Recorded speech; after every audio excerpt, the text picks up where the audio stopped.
that bigger picture of this is a religion made by men for men. And for some reason, after everything that had transpired in the UAE, when I read the Quran, I didn't go into it with the mindset that I'm going to be mind blown. I went into it with the mindset that let me see what this has to say. And when I did that, and I took away all the fallacy I had in my head about how blown away I'd be to reading it actually for what it is, there was no two ways. But I couldn't do anything to figure out a way where women could be made an integral part of this, enough to stay a part of it. Like, you're way better off outside of this than being what Islam tells you to be. And that ties into culture in a lot of ways, but that's a different story. So I remember reading the Quran for like the third time, these kind of ayats that really stuck with me. And then I was like, okay, let me see if anybody else also agree. To be honest, when you read it and you come to that conclusion, you genuinely think you're the only person who's realized this. And because obviously, like, I have no roots in England, like I have roots in England, but I hadn't nurtured those roots because I was in the Middle East for so long. I came back here and realized all of this and didn't know like where the outlet was. So I went online and I just searched for things to do with Islam that I was inherently interested in. And I came across channels like obviously Master Arab, Sharif Gabra, things like that. And I was like, okay, these are like native Arab speakers because, well, first of all, I already, since I was a child, I had a doubt that I felt like non-Arab Muslims had like an unfair hurdle on them to understand the Quran and to understand Islam because it's so Arab centric. Like the whole thing is revealed in Arabic. I'm sorry, if I'm living in Pakistan, like what do I have to do with like Arabic? You know, but if I want to maintain the right path, like show it to me in my language. So that was never a thing. So I had a lot of friends that spoke Arabic and I was very interested in learning it myself. But when I was like, okay, we're in the 21st century, I can get every single translation I ever wanted in English. And this has been done time and time again. So let me scour this.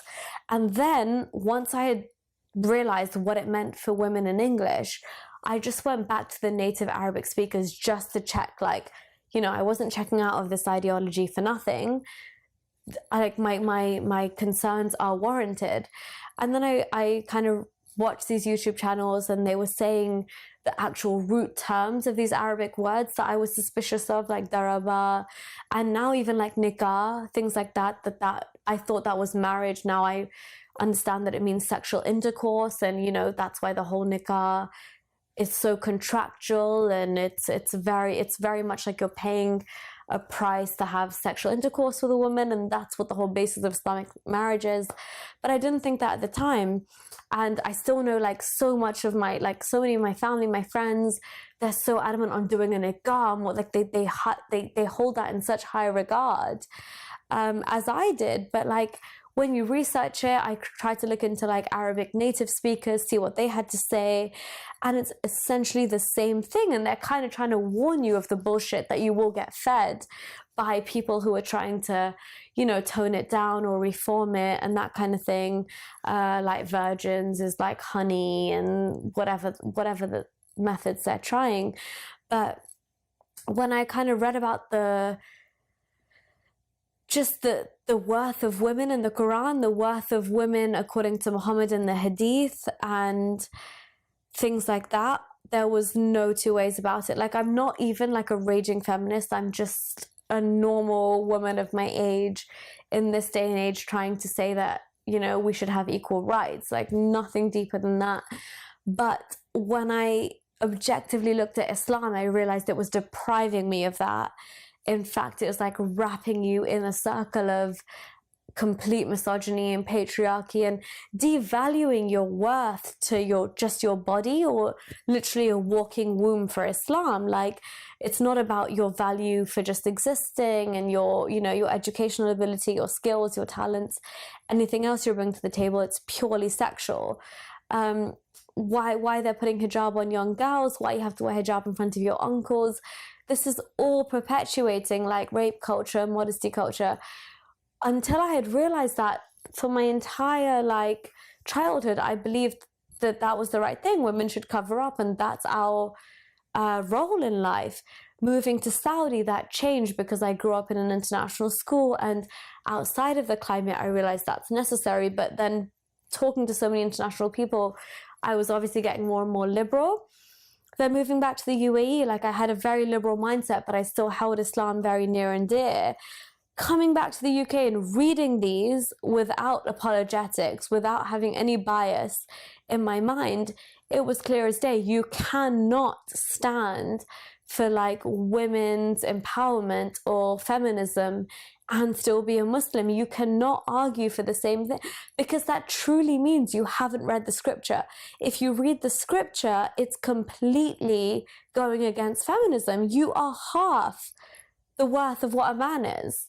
So and that's literally what struck me. I couldn't go on. So basically, when I realized that this is something I can no longer subscribe to, and I actually want nothing to do with, because of how dark this ideology can be, and also just because by default, like when I go out, I'm assumed to be a Muslim, and I don't want that tag. I didn't intend to obviously come out to my family or anybody, because I just feel like it's too much. Like nobody can handle this. We've not dealt with apostasy in my family at all. Even though they're very educated, they're very progressive, they're very liberal. The older generation are a lot more conservative and a lot more like hardcore into the religion. So I never intended to come out like just by saying how I feel, but it just so happened that some of my tweets were seen, and my dad asked me if I was now an ex-Muslim, and I said that I didn't necessarily subscribe to that title, but for all intents and purposes for this movement, yes, like I am one. But I was living with my grandparents at the time, and I remember trying to talk to my grandma just about something to do with Muhammad, and she completely flipped at me, and she was like, you're never going to be happy if you don't love the Prophet. Because I was just questioning one of his marriages, his marriage to Aisha. And she's very much a lady who doesn't believe in the Hadith, but just believes in the Quran. And so I had a lot of issues with that. And we would have deep chats about like, if God exists, who created God, and things. But she would always recline back to the Islamic view that there's certain things that are beyond the human scope, and so we don't know about them and we'll never know. Don't distress yourself learning about those things. And we'd end the conversation there. But obviously when you realize something as big as everything you know and think to be true and you love and you want to stand by could potentially be a con, you want to pass that on. And that's how I felt. Like I wanted to save, if I know this truth, and I don't even have an IQ, like a high IQ. I don't consider myself to be like, extra smart. I'm just somebody who thinks critically, and I'm saying this could be very wrong. I want my parents and my siblings to also think, yeah, okay, maybe this could be very wrong, but that's not the case. Like as an ex-Muslim, you have to be so careful the way you kind of tread around your family. And I remember trying to bring it up to my family on a number of occasions, and like quoting certain hadiths and showing them clear verses of the Quran. But if this is what I've realized, is that there's a lot of people in the world who, if you give them certain evidence that will contradict their beliefs, they're still not ready to believe that. They're still not ready to accept that. There's a very small percentage of people who are genuinely searching for the truth, where if they were provided with the evidence contrary to their beliefs, they would go on the side of the evidence, which is how I hope that I am now, because I don't intend to believe anything ever that's, that has no evidence to it. But because Islam and culture are so intertwined, which I think is also inherently problematic from the Quran.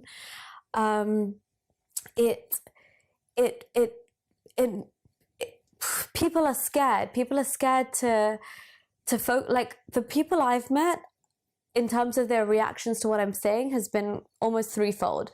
There's the type of reactionaries where they think, okay, I also don't agree with that, but I'm going to ignore my disagreement for that and just stay in the comfort of Islam. There's some people who outright say that's fabricated. These are lies and I don't accept them. And that's for hadith, that works fine.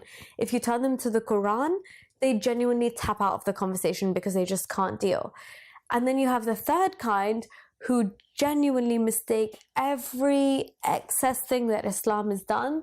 They put it down to culture. And they say that's not Islam, that's culture. So you're like fighting on three fronts almost. You're fighting on people who are saying, that's fabricated. You're fighting on people who are saying, I disagree, but I'm still a Muslim. And you're fighting people who say, that is, I disagree with that, but like, what am I supposed to do? And they're happy. So all of it comes down to, literally, ironically, the first word of Islam, Iqra, like read your scriptures. Because this is exactly how I was. And I feel like I just saw a Twitter post earlier today on my way here that progressive Muslims are just stuck in the middle. They're just in denial.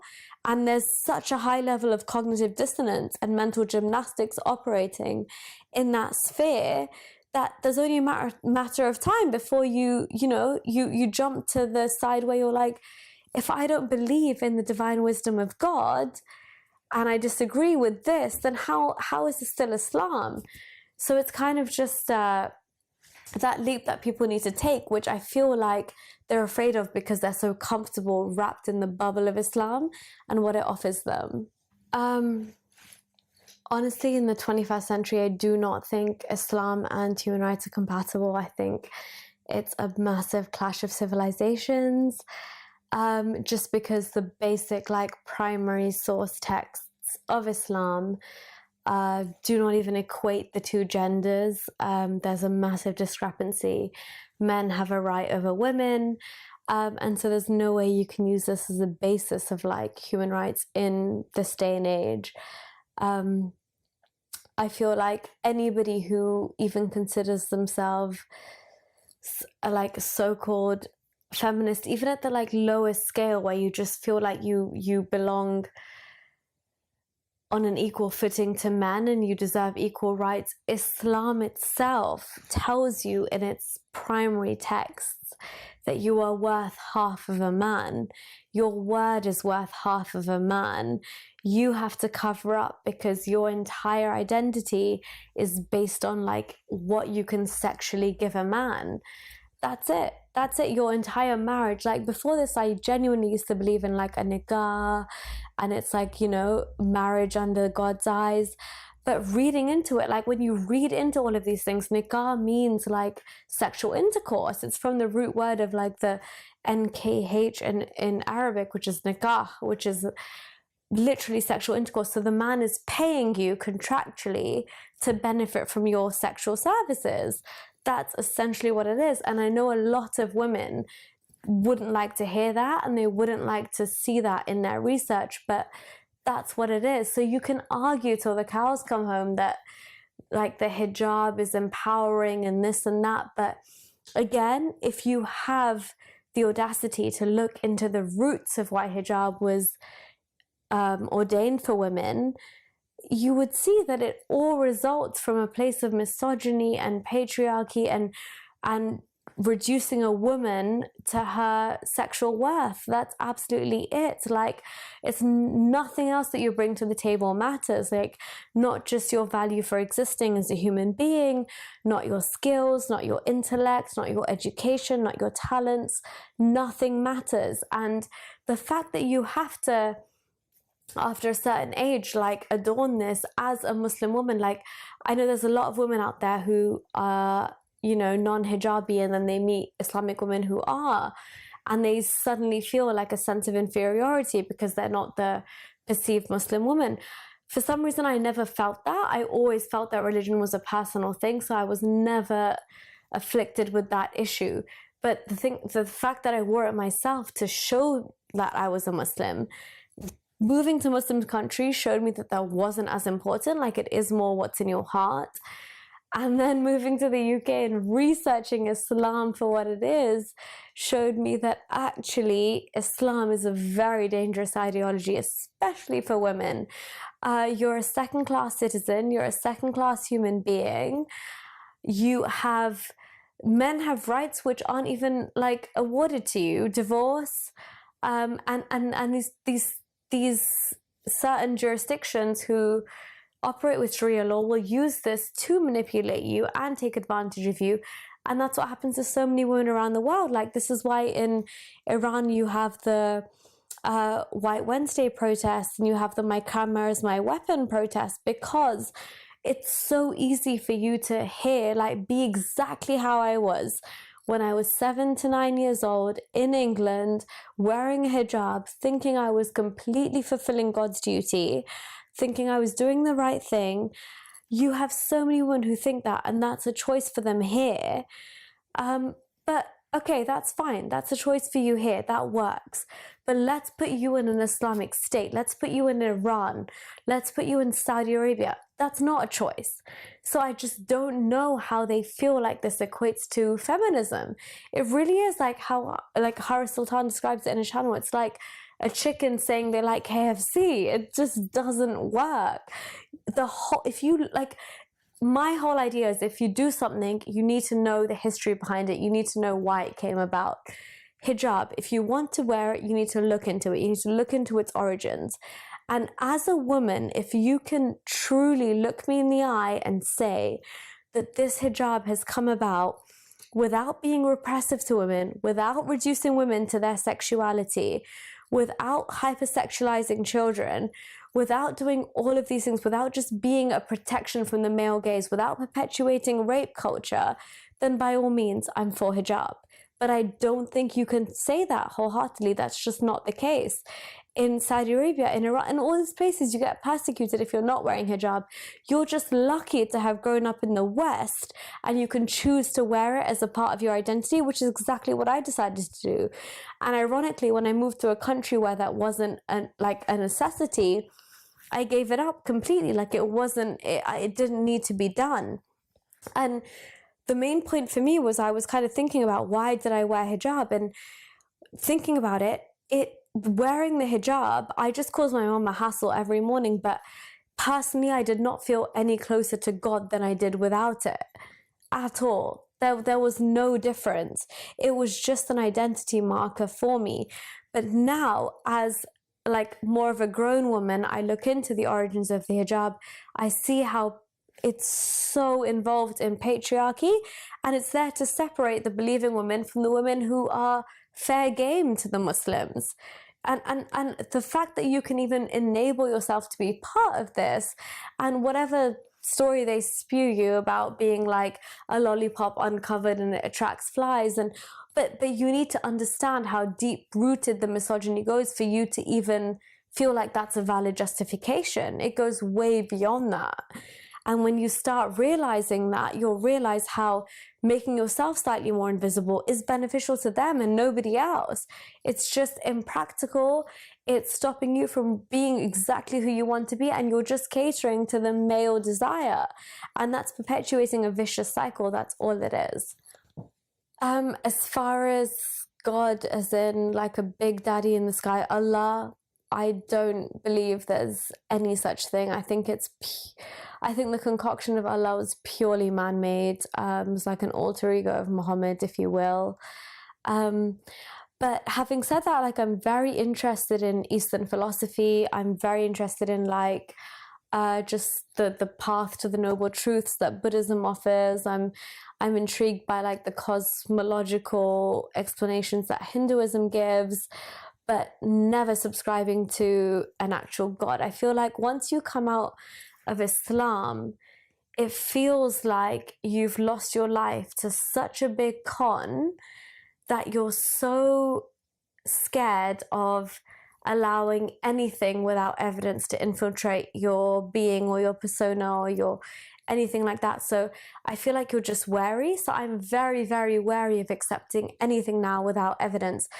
But like on the other side of the token, when I was a Muslim, I was very much indulged in like conspiracy theories. Like I'd read about them, and I just feel like because your brain is malleable to the point where you're believing that the Prophet rode up on like a winged horse to heaven, you're also more likely to believe like, you know, there's an Illuminati behind things and there's certain conspiracies. You're very much more inclined, because logic is not your base point, like reason is not your base point, and neither is evidence. So now that I've come out of Islam, even my entire like passion for just reading into conspiracies or whatever, falsifying them, has just gone out the window, because I don't take anything to be literal fact now unless it is. I'm interested in philosophies. I'm interested in what people have to say across different cultures. I'm interested in exploring different ideas, but until there's like hard proof fact, I don't think it's possible to accept anymore. I think Islam puts such a level of distrust in you, because you've been lied to on such a grand scale since you were essentially newborn. Like when we were babies, the azan was whispered into our ear. Like that's your entire being. To grow up and even feel different from your parents, like I do feel like there's a certain tension in the house just because my views are very differently aligned.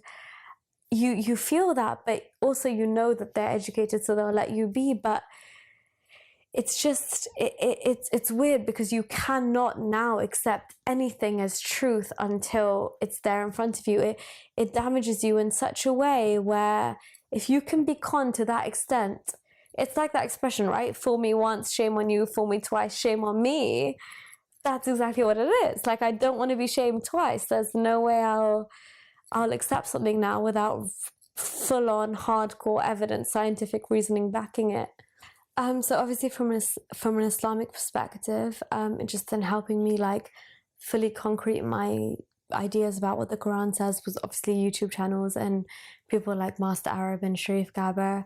But just as a feminist in general, and realizing that religion and government and judiciary need to be separate, there were people like Nawal al-Saadawi from Egypt, and like Ayaan Hirsi Ali, Maryam Namazi, just for opting for like one law for all, where, you know, because again, I talk about how I was marginalized from a religious context, but also the opposite happens in the UK, where women are religiously married so they can't get the secular protection that they deserve.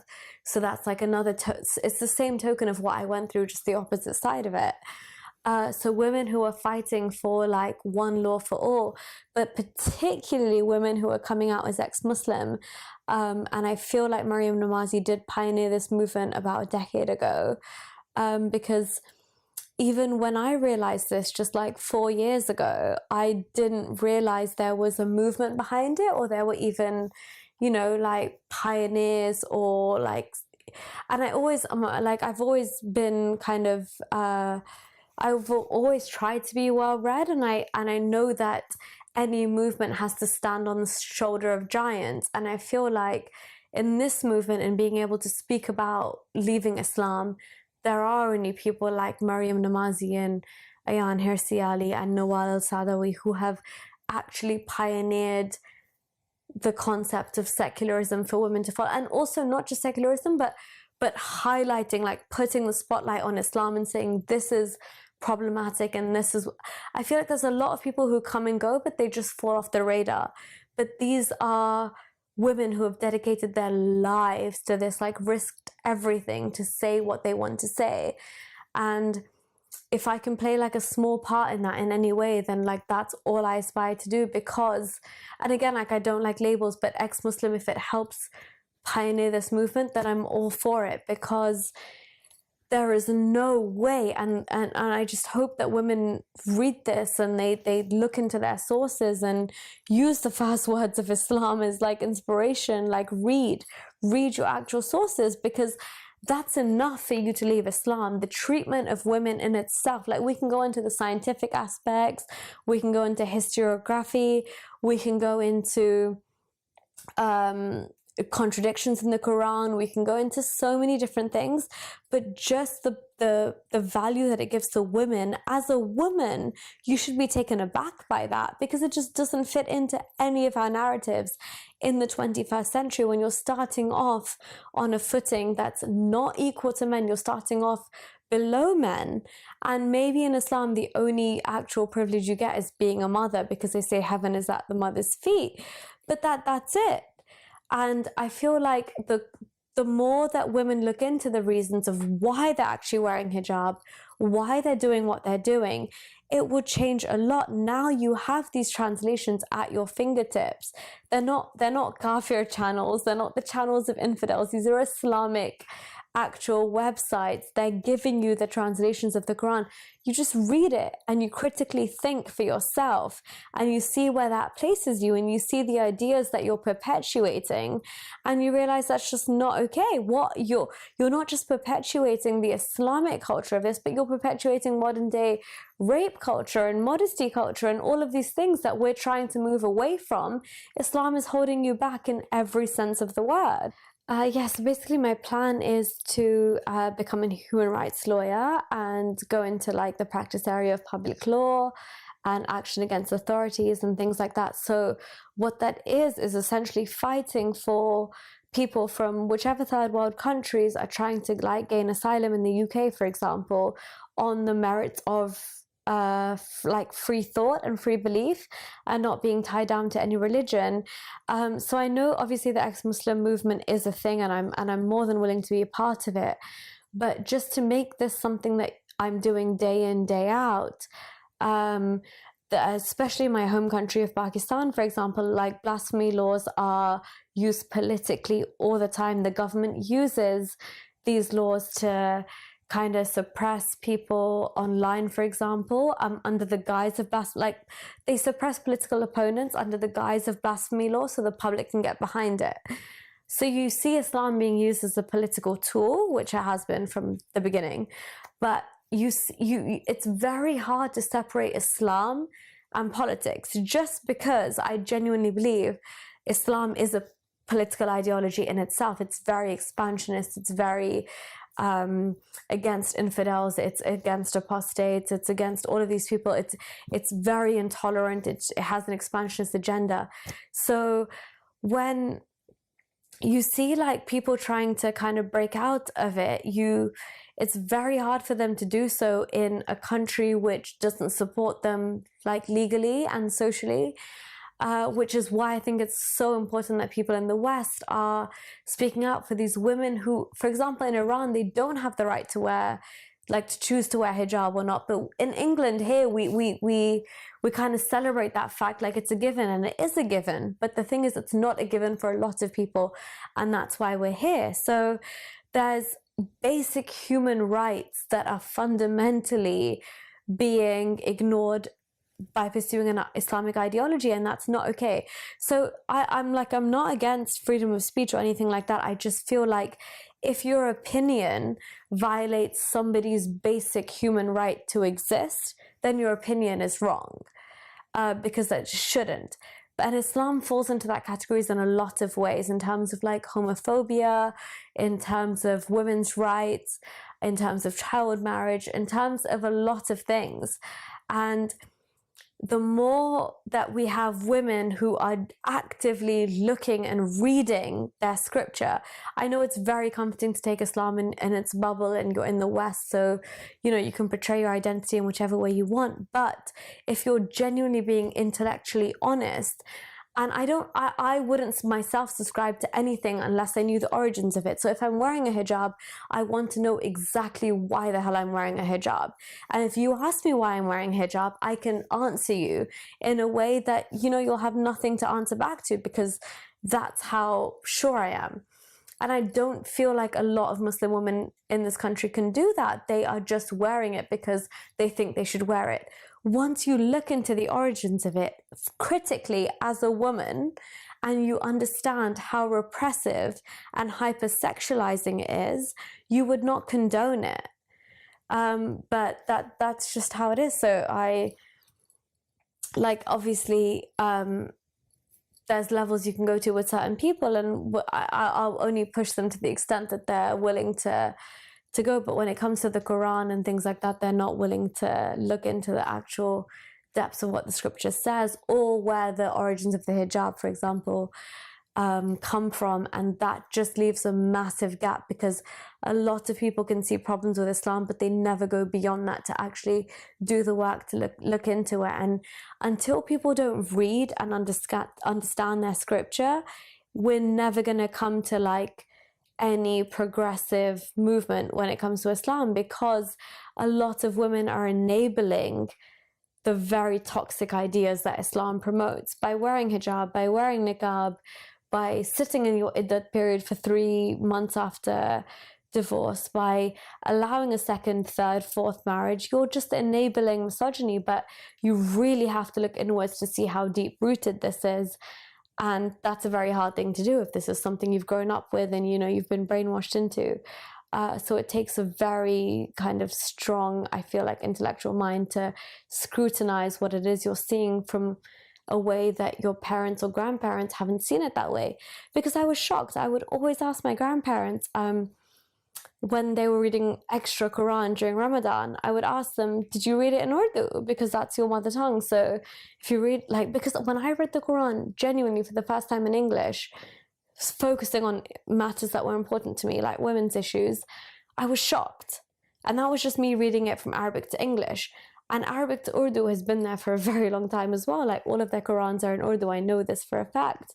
So I asked them, did you not read it in Urdu? And they say, yeah, we have.